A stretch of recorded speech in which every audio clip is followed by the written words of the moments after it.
This is JCB Caw coming to you from Spazticgaming. A new humble indie bundle is upon us, and we at Spazticgaming decided to review all 7 individual games.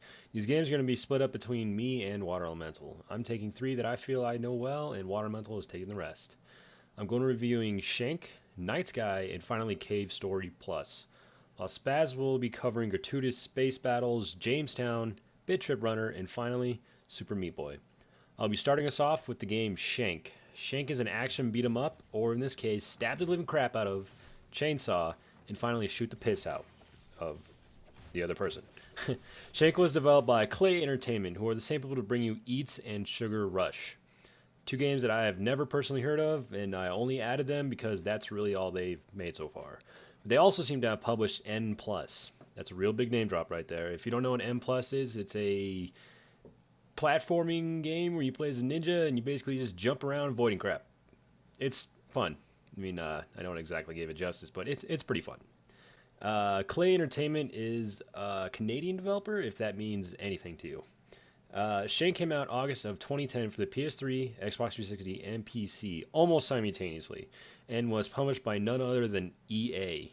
So why would a big evil corporation like EA publish an indie title like Shank? Well, Shank's story was written by co-creator of the God of War series, Marianne Quartzik.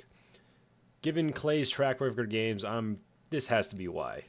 I mean, yeah.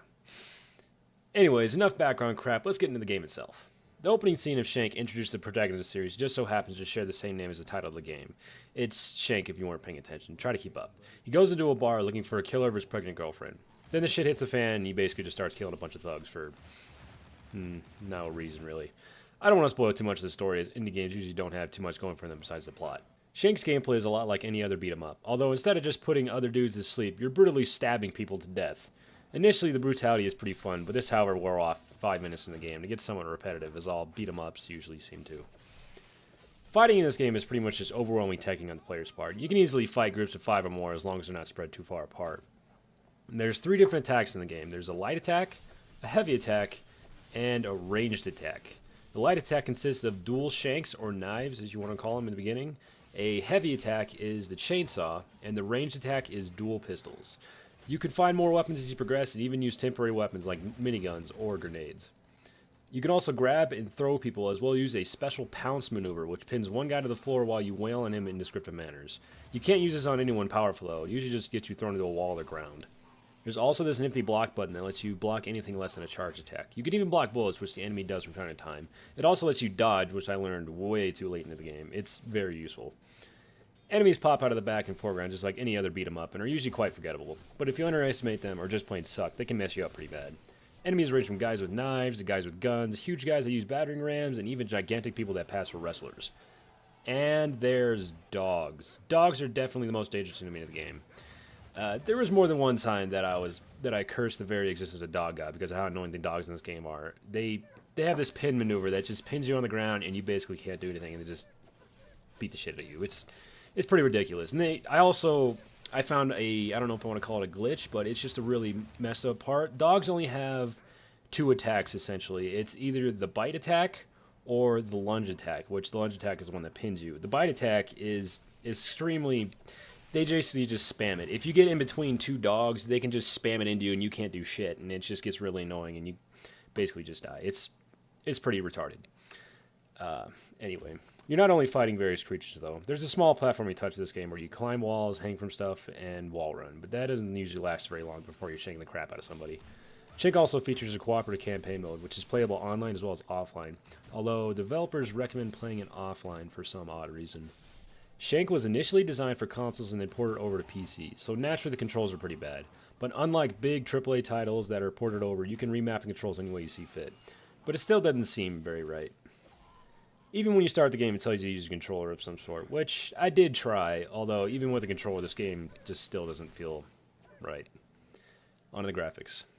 Most indie developers choose to go with 2D graphics and match their lack of skills in 3D with the excuse that it's an artsy or inspired by graphic novels, and Shank is no exception. In fact, all the games featured in the Humbly Indie Bundle 4 are 2D, although Bit Trip's runner background is 3D, but it's not... The whole game isn't 3D, it's just the background is, and you control a little 2D dude. It's kind of weird. With Shank, though, this isn't necessarily a bad thing. The cartoony look actually comes out pretty well, and the animations are very smooth and crisp. It wouldn't look bad on your average household TV in large 1080p or anything like that. But the graphics don't hinder the gameplay in any way, and that's all you can really ask for. Sound. Shank's audio score is utterly forgetful, and nothing more than background music to stab people to.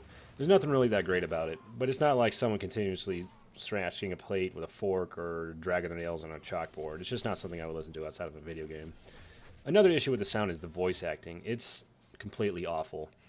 There's just something that seems off when anyone talks. It feels like the actor isn't conveying full emotion, or it just feels like some guy's reading a piece of paper into a microphone. Kind of like what I'm doing right now. I mean, just listen to this. I can't wait to try out your girlfriend. I mean, come on. It's not enough that you suck at voice acting now. You have to go and ruin the immersion with alien-like dialogue that's just plain corny. I'd kill you now, friend, but I want you to hear her scream. No! Jay! Ugh. On to replayability. Shank is essentially a two-dimensional clone of the God of War series, in which its terrible writing and acting is supposed to be made up in how violent and brutal the player is. Unfortunately, this is a very forgettable game that's only redeeming quality is co-op campaign. Surprisingly enough, Clay Entertainment is pushing a sequel as we speak. Ultimately, I leave it up to you to decide whether or not this game is worth its outrageous price of $15. This game makes me feel like this! And